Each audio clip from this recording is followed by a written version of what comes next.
Assalamualaikum dan salam sejahtera. Nama saya Muhammad Amiruddin bin Abdullah Yusuf dengan pemegang nombor kad matrik di 201910874880. Okey, pada kali ini saya akan melakukan tugasan iaitu melaksanakan tutorial CPR yang diarahkan oleh pensyarah saya yang bernama Puan Mirza. Beliau merupakan pensyarah bagi kursus KU 3053 iaitu kursus pencegah kecederaan dan bantu mula. Okey, tanpa bermasa saya akan teruskan dengan tutorial kali ini. Okey, let's go. Okey, kita akan mulakan dengan apa yang kita faham mengenai CPR. Okey, CPR dalam bahasa Inggerisnya, nama penuh dalam bahasa Inggerisnya iaitu Cardiopulmonary Resuscitation, atau dalam bahasa Melayunya resusitasi kardiopulmonari. Kalau nak faham lebih lanjut dalam bahasa ringkasnya, pemulihan pernafasan dan peredaran darah. Okey, pada kali ini saya akan melakukan CPR bagi orang dewasa lah. Okey, sesi CPR ini sesuai dilaksanakan kepada bangsa yang menghadapi serangan jantung, cardiac arrest ataupun cardiac arrest ni selalu berlaku kepada golongan yang selalu main lah. Cardiac arrest ni macam jantung tu tiba-tiba henti dan orang tersebut terus down lah, ataupun pingsan. Selain daripada itu, bangsa menghadapi lemas, pingsan dan sebagainya lah. Okey, seterusnya saya akan menggunakan prinsip bagi melaksanakan CPR ini iaitu DRS-ABCD. Okey, apa itu DRS-ABCD? D untuk danger, R untuk respond, S untuk sound, A untuk airway, B untuk breathing, C untuk circulation dan D untuk defibrillation. Okey, kita akan teruskan lagi. Okey, prinsip yang pertama iaitu D, danger, ataupun dalam bahasa Melayunya bahaya. Okey, sebelum kita menghampiri mangsa di tempat kejadian, kita perlu mempersiapkan diri kita dengan memakai alat keselamatan, dengan memakai sarung tangan, apron, dan kita perlu pastikan kawasan sekeliling yang berdekatan dengan mangsa tersebut selamat. Dan kita perlu alihkan mangsa tersebut di tempat yang rata, padat dan selamat dan bebas daripada bahayalah seperti benda tajam, serangga, benda yang boleh yang mencederakan diri kita dan mangsa. Okey, prinsip yang kedua itu respon ataupun dalam bahasa Melayunya tindak balas.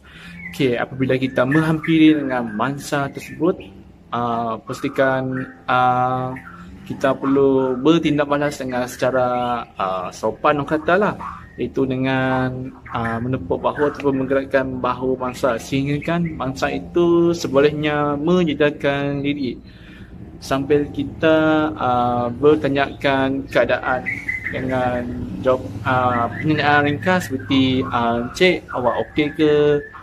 Encik, awak sedar tak? Jikalau bangsa tersebut sedar, kita perlu biarkan mangsa itu selamat dalam keadaan yang baring dan tanya dalam beberapa soalan untuk kita mendapatkan maklumat secara spesifik seperti faktor dia pingsan ke, atau tahap kesakitan yang dialami ke. Dan jikalau mangsa tersebut tidak menyatakan diri, kita akan melakukan langkah yang seterusnya. Okey, prinsip yang ketiga iaitu SAUT, atau dalam bahasa Melayunya iaitu menjeritlah. Okey, kita sudah melakukan apa-apa respon dengan mangsa. Seterusnya kita melakukan assault dengan meminta bantuan orang yang berdekatan kita untuk melakukan talian kecemasan, iaitu 999, sama ada ambulans, bomba, Jepang, St. John ataupun sebagainya lah. Ataupun meminta orang lain menyuruh ahli kecemasan membawa peralatan AED. Okay, misalnya kita tiada orang sekeliling, kita segeralah melakukan talian kecemasan supaya ahli kecemasan mampu sampai ke tempat kejadian sebelum mangsa kita yang dihampiri kita tu akan semakin parah lah, orang cakap. Prinsip yang keempat iaitu airway ataupun dalam bahasa Melayunya saluran pernafasan. Okey, kita akan gunakan kaedah head, tilt, chill, tilt ataupun dalam bahasa Melayunya dongakkan kepala, dongakkan dagu. Caranya adalah letakkan jari di atas dahi dan mengangkat dahi tersebut sehingga berdongak ke atas. Yang kedua, letakkan hujung jari di bawah dagu dan mendongakkan posisi dagu itu ke atas. Dia akan membuatkan saluran pernafasan pada mangsa tersebut jadi lancar. Walaupun keadaan mangsa tersebut dalam keadaan yang tidak menyediakan diri ataupun pengsan, orang katalah. Okey, benda paling penting sekali, kita perlu membuang sebarang objek di dalam mulut mangsa yang boleh menghalang pernafasan mangsa. Sebagai contohnya, rumput, daun, dan jikalau didapati posisi lidah mangsa tidak betul, kita perlu memperbetulkannya kerana ia boleh menyekat laluan pernafasan mangsa itu sendiri. Prinsip yang kelima iaitu breathing atau dalam bahasa Melayunya pernafasan. Okey, dalam keadaan seperti saya katakan langkah keempat tadi, iaitu head tilt, chin tilt, posisi dongakkan kepala dan dongakkan dagu. Okey, posisi mesti sama. Tangan di sini letakkan di atas dahi atas, dan tangan satu lagi diletakkan di bawah dagu dalam keadaan yang dongak lah. Sampai itu kita perlu memeriksa pernafasan mangsa secara normal, tidak melebihi 10 saat. Okey, yang pertama, buka saluran pernafasan seperti biasalah. Yang kedua, sampai kita tangan kedua kita ni pegang satu lagi di dahi, satu lagi di bawah dagu dalam keadaan mendongak. Muka kita perlu menghampiri ke muka mangsa. Okey, dalam keadaan menyiring lah. Okey, kita punya pipi dan telinga perlu menghampiri muka mangsa. Sebab apa? Kita perlu mengenal pasti tindak balas haba yang dihasilkan oleh pernafasan mangsa tersebut, sambil mata kita ni memandang keadaan tindak balas dada mangsa. Sama ada dada itu bertindak balas naik turun macam normal lah. Jikalau tiada ni sebarang bentuk tindak balas pernafasan mangsa, kita perlu melakukan dengan segera, itu chest compression. Prinsip yang keenam iaitu circulation ataupun dalam bahasa Melayunya peredaran darah. Okey, pada time tersebut, masa tersebut, kita melakukan chest compression lah, iaitu dengan melakukan tekanan pada dada mangsa.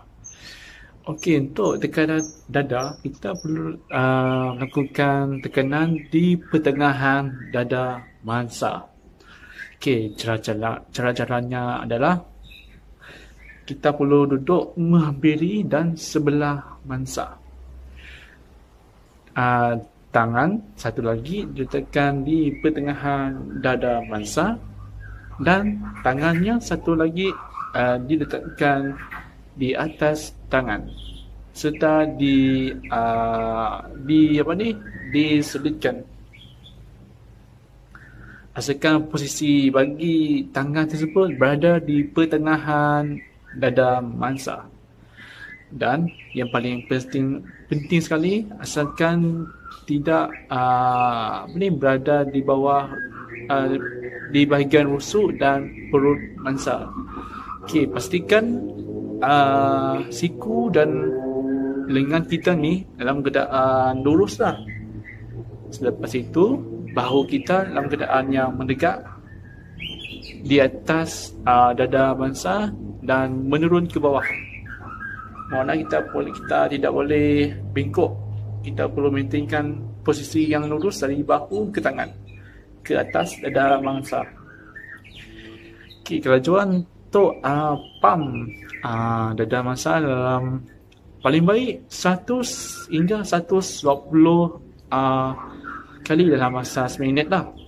Dan kedalaman untuk chest compression iaitu dalam 5 cm ataupun 2 inci. Okey, langkah yang seterusnya iaitu rescue breath ataupun dalam bahasa Melayunya bantuan pernafasan. Okey, untuk bantuan pernafasan, berikan bantuan pernafasan semasa tekan dada pada kadar iaitu nisbah 30 tekanan dada kepada 2 hembusan nafas. 2 hembusan nafas tersebut mesti tidak lebih daripada 10 saat sehingga mengganggu tekan dada. Ada 2 jenis cara kerja bantuan pernafasan iaitu melalui poket mask dan melalui mulut ke mulut. Okey, yang pertama iaitu bantuan pernafasan melalui poket mask.